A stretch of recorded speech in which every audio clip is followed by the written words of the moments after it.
All right, so let's talk a little bit about drip irrigation.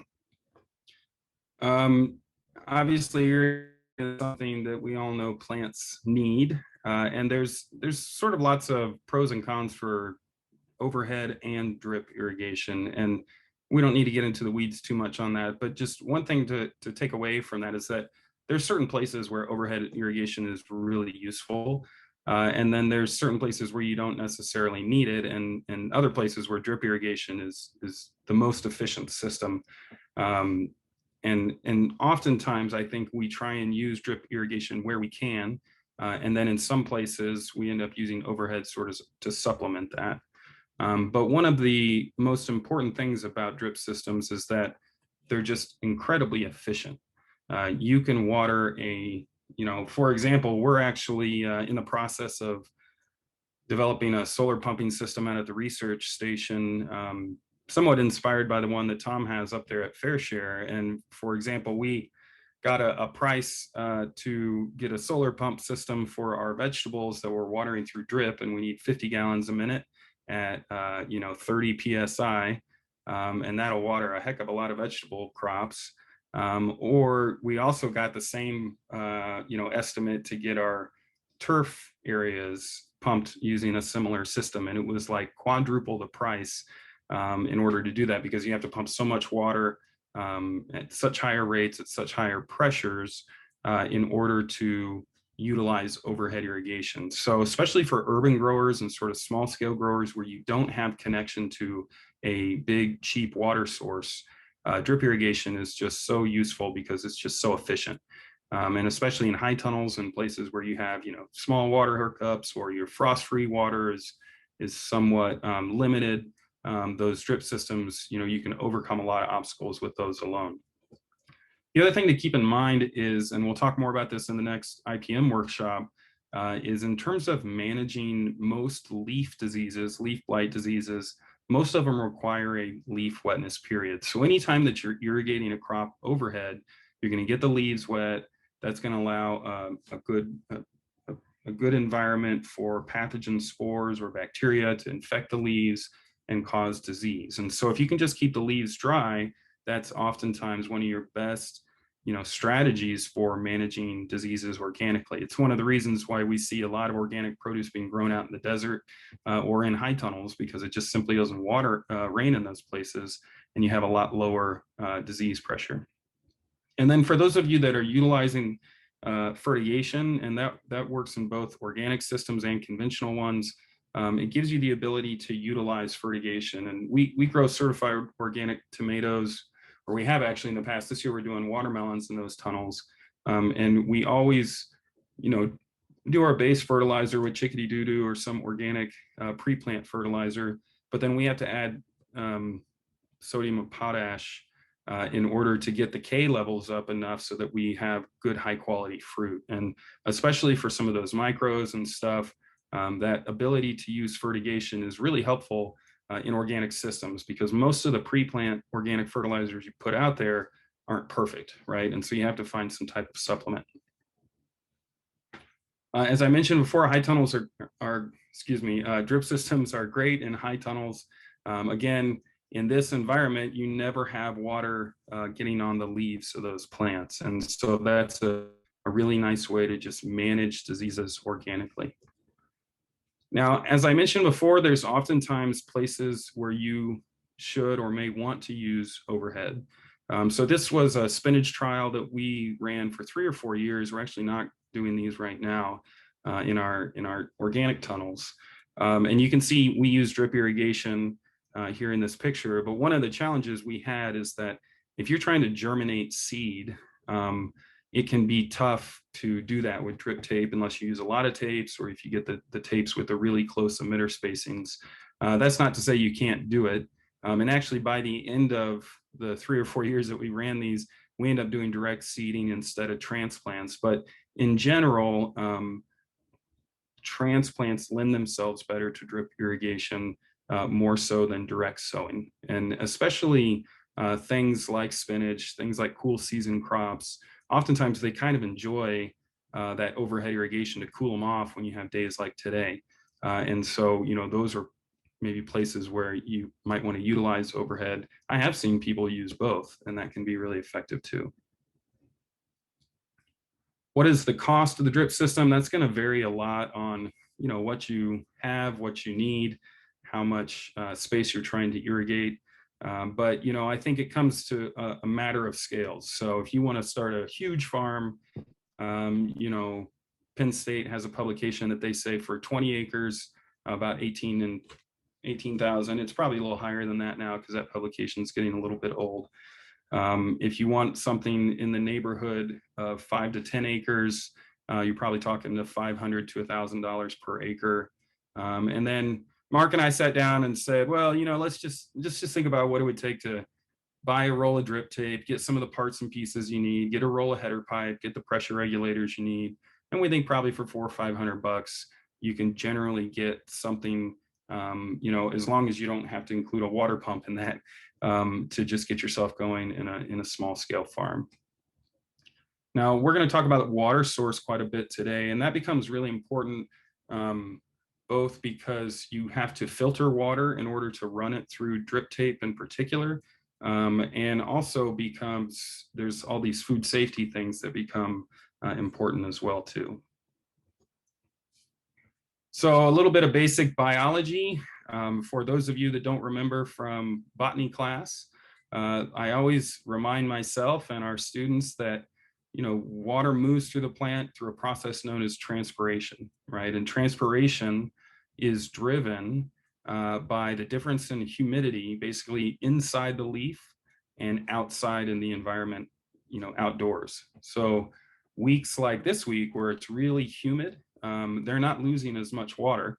And then when we have some of these dry weeks in the summer, the dew points get really low and you get a southern breeze, don't forget that's going to dry those plants out really, really quickly. And they're going to move a lot more water through the plant. Now, plants have lots of mechanisms that they utilize in order to conserve water and conserve water movement through the plants.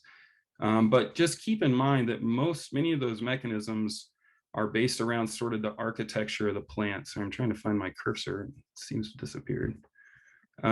Whoops.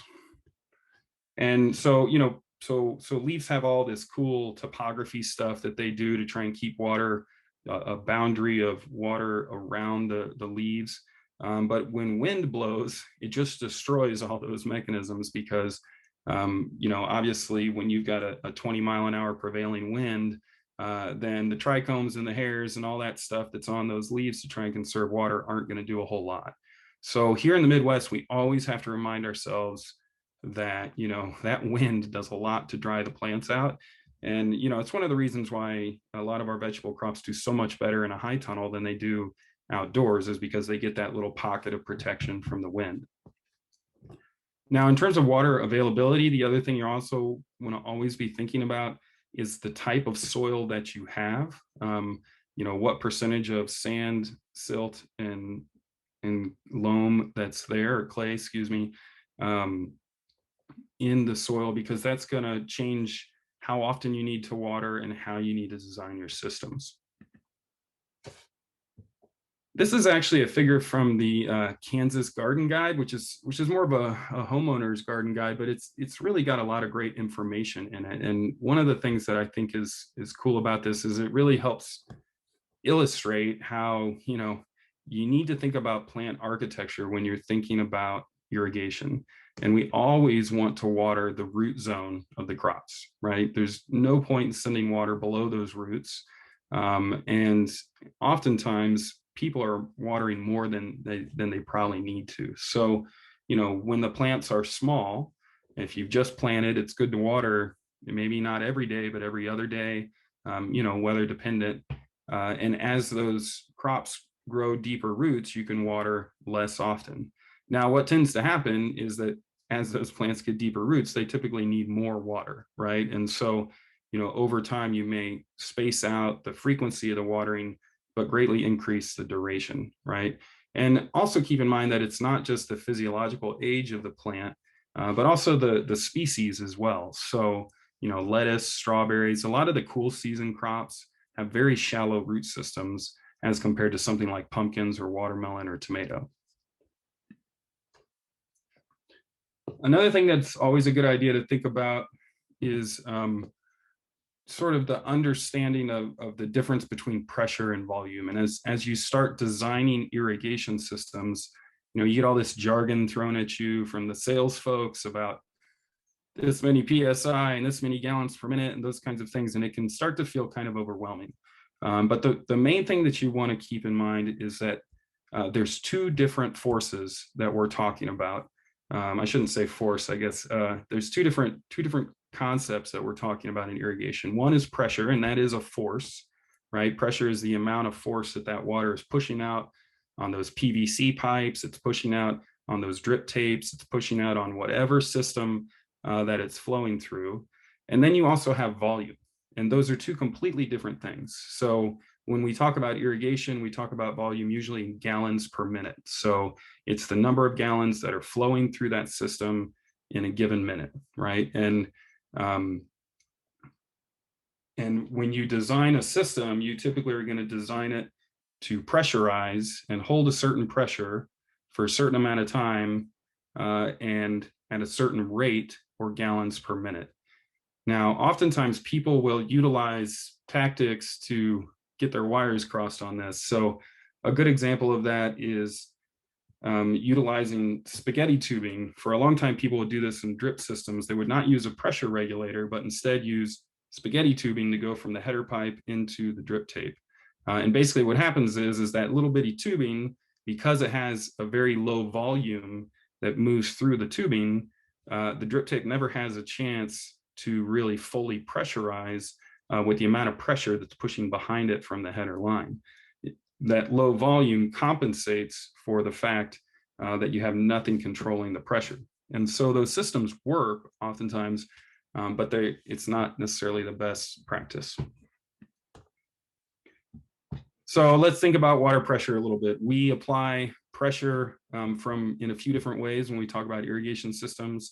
We have, probably a larger farm or irrigation system, I should probably say, at the research station than probably a lot of folks do. So we use big gas-powered pumps and soon to be electric-powered pumps in order to apply pressure through that pipe. Right now, anybody that's working off of city water, they're going to have a certain water pressure that comes from the city.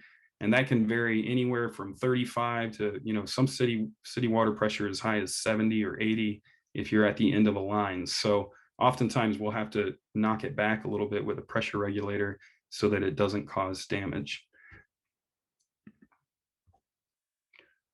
Okay, so let's talk a little bit about irrigation water and some of those sources. And I apologize, we sort of moved through that quickly. For those of you that are coming out to the farm this afternoon, we do have a handout, a Growing Growers fact sheet on drip irrigation that we wrote a few years ago, and so I'll be passing that out. And that explains a lot of the concepts that I'm talking about today as well. So what is going to be your source of irrigation water? Probably for many of you, it will be treated water from the city, which again will already come to you pressurized. It will come to you filtered.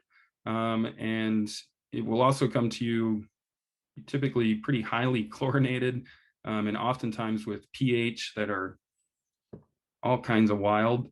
So, one thing to be aware of if you're using city water, and really it's especially out in the more rural areas, have your water tested. We've seen samples come back from folks in rural areas with water of a pH of 8 or even 9. Which is really high. And sometimes you'll want to, supplement that with phosphoric acid or citric acid in order to reduce the pH. That being said, most creek water and pond water is going to be much closer to neutral. And most larger farms are going to be using open ponds are the most typical. We pump out of Spoon Creek, which is very problematic. And we've actually just finished building a pond and are sort of in the process of changing all that. But for now, we're still pumping out of the creek. And creeks, the challenge there is the water is very dirty. So you have to filter it a lot because it's just, constantly in motion in that creek and it never gets a chance to settle out. And then also you run into all these logistics where the thing that you're trying to pump with gets washed down the creek, or it's just sort of a constant battle. We'll talk more about that when you come out to the farm this afternoon. The other thing that's kind of interesting, we're currently, I say we, really Olivia Haley and Manrit Boulard, who are some food microbiologists that work over at the K-State Olathe campus. They've started a study this year for, I won't get into all the details of it, but they're sampling a whole bunch of our water around the research station. And as you can see, even with our sand filter in place, there's in mid-May a heck of a lot of generic E. coli in our creek, probably to a level that we shouldn't be using it or potentially treating it. Whereas our pond is much, much, much lower. And that's just sort of a function of Mother Nature and somewhat how these streams work. This is obviously during the really rainy season. And so any E. coli that's hanging around in the environment along that creekway is going to get washed into that creek. And so that can be a real potential for human pathogens. Now, if you are using water that is of questionable quality in terms of generic E. coli counts, one thing to keep in mind is that if you're not using overhead irrigation, it's less of a problem. And this is another handy thing about drip systems, is if the water is not making contact with the harvested crop. So this doesn't include potatoes, this doesn't include root crops, but for fruiting vegetables, tomatoes, peppers, those kinds of things, then it's generally less of an issue to use that water with higher E. coli counts. And the ultimate dream for us at the research station is to be able to really functionally do the same thing that you get out of your water spigot from the water treatment plant, and that's to have water whenever you need it. And so we're trying to get away from gasoline powered systems and move to solar because we don't have electric down in the field where we're working. But one of the nice things about these electric-based systems is it gives you the ability to utilize a pressure tank. And this is the same thing with a well. If you're starting a farm or buying properties, if you have the ability to utilize a well, that's one of the best sources for irrigation water because it's relatively clean. You probably want to filter it, but you don't necessarily have to. And then, in these electrical systems, it gives you the ability to just turn on water whenever you need it. And you can't necessarily do that with a big gas-powered system. So typically for drip systems, you will need to do some type of filtration, and there's lots of different filters that are out there. These are called disc filters, these ones in this picture. Disc filters tend to fill up and clog up pretty quickly. And again, if you're dealing with really opaque water, like in our situation in the creek, that disc filter would fill up really, really fast. And you'd have to flush it, almost every few hours of runtime. But if you were in a well or you were using a pond that was pretty clean, then these disc filters often work really well. Most folks that are pumping a fair amount of water are going to use sand filters. So we've got a couple different sand filters that I'll show y'all when you come out to the research station. And then we also use a lot of these screen filters, these inline, what I call spin filters, where it's just a little screen. And those are handy too, because you just never know what's going to come out of a water pipe on any given day. And it can help catch things before it clogs up your drip systems. So this is the stainless steel sand filter here on the left, sort of on the right. That's our pump with a little house above it. And so we pump out of the creek, and then the water basically goes through the sand filter. There are folks out there, if you're not trying to move as much water and you're working on a budget, there's people that use pool filters, sand filters designed for pools. And I've heard that those do fairly well for people. Again, they won't move as much water, but that may not be too much of an issue. A filter like this can move 100 to 150 gallons per minute without any problem, which is way more water than we're typically pumping. So I mentioned before how the soil type can really affect irrigation, not only the system that you put together, but also how you use it.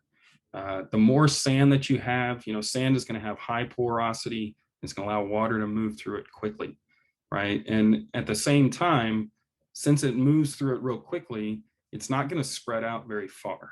So these are what people typically call like distribution cones for that water. Once it comes off a drip emitter, what happens to it, right? So in soils that have really high sand content, you're gonna have really tall cones and they're gonna be very narrow.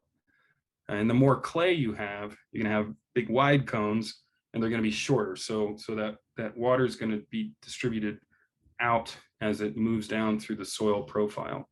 So this becomes important when you start thinking about what spacing emitters you wanna buy for your drip tape, whether you wanna put one drip tape in or two per bed or even three, depending on what kind of crops you're growing. And then also thinking about how often you want to water. Keep in mind, in a sandy system, it's nearly impossible to drown plants with a drip system because it's always going to be flowing and draining. When you're in heavier clay, you want to be careful because you can actually run the drip system too long and cause problems. So there are a couple different types of drip systems, and I'm just going to quickly go through what those are, and then we'll look closer at them when we get to the research station later. One is made from what we call drip tape. Drip tape is probably what many of the apprentices are playing around with out at their host farms these days. It's going to be really inexpensive tubing that basically gets rolled out there. And the thing about drip tape is it's basically a tube inside of a tube is how it's designed. And so the emitters have to be at the exact correct pressure in order for them to work correctly. And so what you want to make sure that you do is that you're using a pressure regulator, typically to knock the pressure down. Most of the drip tape we get runs anywhere from 12 to 15 PSI. Some of the thicker tape runs at a little bit higher PSI. You can also get some that runs lower, but you want to make sure that you're matching up that pressure regulator with the drip tape that you're purchasing and make sure that they're correct. Now, because of the way it's designed, you can have very long rows and you'll get the same amount of water from the beginning all the way to the end. And that's not necessarily true about the high pressure systems. So anytime you buy a roll of drip tape, you're going to see a whole bunch of info on the side of it. We mentioned the flow rate before, so that becomes really important, and we'll talk about that later. So this drip tape basically runs 60 gallons per hour per 100 feet. So that's the same as 1 gallon per minute per 100 feet. So in other words, 100 foot of drip tape out there in your high tunnel is going to put down a gallon per minute, that whole 100 feet. The emitter spacing, also the thickness of the drip tape. The thickness becomes important if you have issues with rodents popping leaks and chewing holes